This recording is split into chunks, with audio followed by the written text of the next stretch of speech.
El Imperio Romano fue el tercer periodo de la antigua civilización romana. El primer periodo fue la monarquía y el segundo la república. Repasemos muy brevemente el origen de Roma. Según la tradición romana, el origen de Roma se remonta a los hermanos gemelos Rómulo y Remo, que de bebés fueron amamantados por la loba Capitolina. Más tarde, Rómulo mató a Remo y fundaría la ciudad de Roma sobre el monte Palatino, convirtiéndose en su primer rey. La forma política de Roma será la monarquía hasta que fue expulsado el último rey, Tarquinio el Soberbio. Después de la expulsión del monarca se creó un senado permanente que decidió abolir la monarquía, convirtiendo a Roma en una república. Durante la etapa republicana, su principal competidora fue la ciudad púnica de Cartago. Las guerras púnicas llevaron a Roma a salir de sus fronteras naturales, en la península itálica, y a adquirir poco a poco nuevos dominios que debía administrar, como Sicilia, Cerdeña, Córcega, Hispania y Liria. Fue en ese momento, al comienzo mismo de la República, cuando las conocidas siglas SPQR, Senatus Populus Quae Romanus, algo así como el Senado y el pueblo romano, se convirtieron en el símbolo de Roma. Roma se hizo con el control de la cuenca mediterránea. Los dominios se hicieron tan extensos que pronto fueron difícilmente gobernables por un senado incapaz de moverse de la capital ni de tomar decisiones con rapidez. Así fue como surgieron personajes ambiciosos como el general Julio César, quien no solo amplió los dominios de Roma conquistando la Galia, sino que desafió la autoridad del Senado romano y reveló la importancia que tenía poseer la autoridad sobre las tropas para obtener rédito político. Tras la guerra civil que lo enfrentó a Pompeyo y al Senado, César se había erigido en mandatario absoluto de Roma y se había hecho nombrar Dictator Perpetuus. Tal osadía no agradó a los miembros más conservadores del Senado romano que conspiraron contra él y lo asesinaron durante los idus de marzo, dentro del propio Senado, lo que suponía el restablecimiento de la República, cuyo retorno sin embargo sería efímero. El precedente no pasó desapercibido para el joven hijo adoptivo de César, Octavio, quien se convirtió años más tarde en el primer emperador de Roma, tras derrotar en el campo de batalla primero a los asesinos de César y más tarde a su antiguo aliado, Marco Antonio, unido a la reina Cleopatra de Egipto, en una ambiciosa alianza para conquistar Roma. A su regreso a Roma, el poder de Octavio fue enorme, tanto como lo fue la influencia sobre sus legiones. En el año 27 a.C. se estableció una ficción de normalidad política en Roma, otorgando a Augusto por parte del Senado el título de Imperator Caesar Augustus. El título de emperador, que significa vencedor en la batalla, lo convertía en comandante de todos los ejércitos. Formalmente nunca aceptó el poder absoluto, aunque de hecho lo ejerció. Aseguró su poder manteniendo un frágil equilibrio entre la apariencia republicana y la realidad de una monarquía dinástica. Los primeros emperadores desde Augusto hasta la muerte de Nerón, es decir, entre el 27 a.C.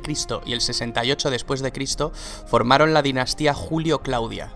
El reinado de Nerón se asocia comúnmente a la tiranía y a la extravagancia. Se lo recuerda por una serie de ejecuciones sistemáticas, incluyendo la de su propia madre y sobre todo por la creencia generalizada de que mientras Roma ardía en un gran incendio, él lo contemplaba desde la distancia tocando la lira. Tras el periodo del 68 al 69, el año de los 4 emperadores, dio paso a la dinastía Flavia. A los Flavios le sucedieron la dinastía de los Antoninos, que trajeron la época dorada. En esta época, a lo largo del siglo II, el imperio alcanza su máximo esplendor. Destacar la figura del emperador Trajano, nacido en Hispania. Fue el primer emperador romano nacido en una provincia de Roma. Fue un gobernante eficaz y querido por su pueblo. Bajo su reinado el imperio alcanzó su máxima expansión.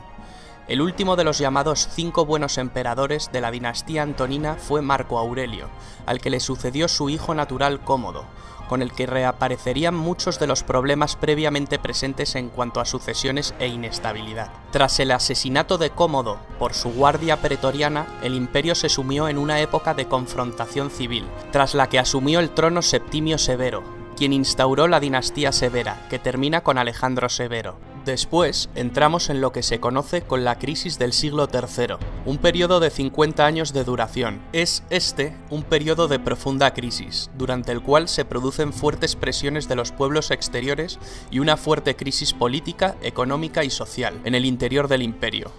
Tras una fase de anarquía militar en el que la seguridad y la unidad del imperio se habían visto gravemente comprometidas, Diferentes emperadores de origen ilírico y danubiano lograron reunificar el imperio y sentar las bases para restablecer la situación.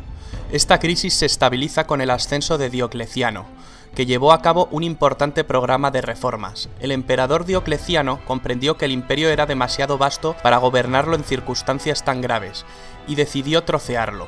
Esta época es conocida como la tetrarquía, o gobierno de 4. Implicaba que el gobierno del imperio se repartía geográficamente entre 4 gobernantes.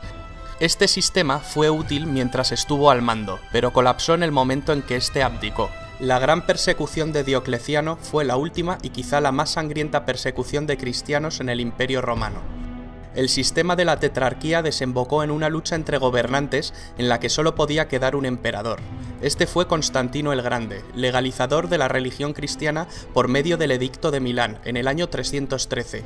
Convocó el primer concilio ecuménico universal en Nicea, en el año 325. En este concilio se unifican los dogmas y se sientan las bases del credo oficial. Se considera que esto fue esencial para la expansión de esta religión. Constantino fue el primer emperador cristiano. En esta etapa se produce el traslado de la capitalidad del imperio a la antigua ciudad de Bizancio, reconstruida y ampliada por decisión del emperador que pasó a denominarse Constantinopla. El imperio poco a poco fue entrando en declive. El emperador Teodosio I hizo de la religión católica la religión oficial del imperio.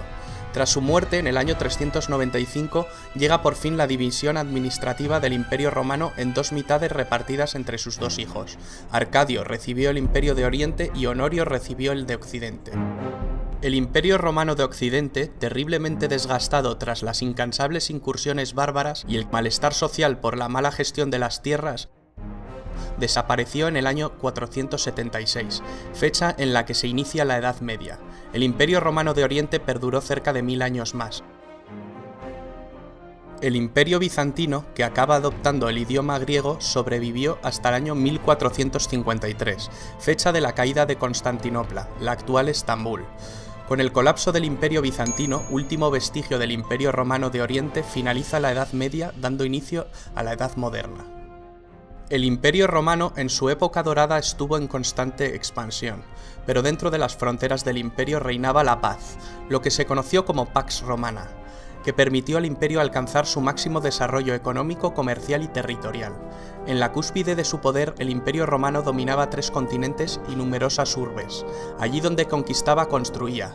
La mayor evidencia del poderío del Imperio Romano es quizá su arquitectura y su ingeniería.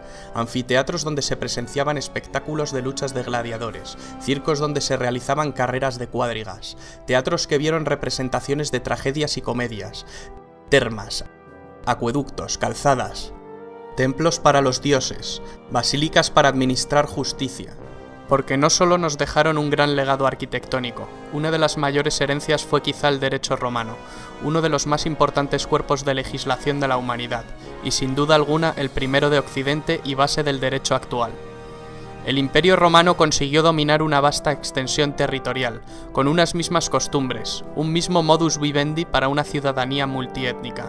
Este dominio territorial no fue posible sin el ejército más poderoso del mundo, y sus unidades de infantería, las legiones. Durante el Imperio el ejército estaba formado por 30 legiones de unos 5.300 hombres cada una. Cada legión se dividía en 10 cohortes, y estas a su vez en centurias. La centuria era la unidad básica de infantería, formando la espina dorsal de las legiones. Cada centuria constaba de 80 hombres y era comandada por un centurión. Para entrar en la milicia, una condición indispensable era ser ciudadano romano. Los esclavos lo tenían completamente prohibido. La sociedad se dividía en varios estamentos. Los ciudadanos romanos se dividían en patricios y plebeyos. Se denominaba patricios a las familias más antiguas de Roma, quienes formaban una aristocracia. Poseían privilegios. Al principio estas familias componían el grueso del Senado. Poco a poco, la descendencia de estas grandes familias fue desapareciendo. Con el paso del tiempo, el término patricio dejó de tener el significado que se le había dado hasta entonces, para significar aristócrata o poderoso, pero sin distinción de sangre. Los plebeyos solían ser campesinos, artesanos, comerciantes, y también constituían el grueso del ejército. Luego estaban los esclavos. Los esclavos no tenían derechos de ningún tipo. Normalmente eran prisioneros de guerra. El número de esclavos en Roma llegó a ser enorme con la expansión del imperio. Se les obligaba a hacer los trabajos más duros. Se puede decir que su destino dependía de la benevolencia o crueldad de su amo. muchos de estos esclavos eran utilizados para satisfacer las ansias de diversión del emperador y del pueblo. Los esclavos podían ganar su libertad de diversos modos. A los esclavos liberados se les llamaba libertos. Para bien o para mal, Roma está enraizada en nuestras tradiciones políticas, culturales y literarias, en nuestra forma de pensar. Es imposible entender la idiosincrasia de Occidente sin la civilización romana.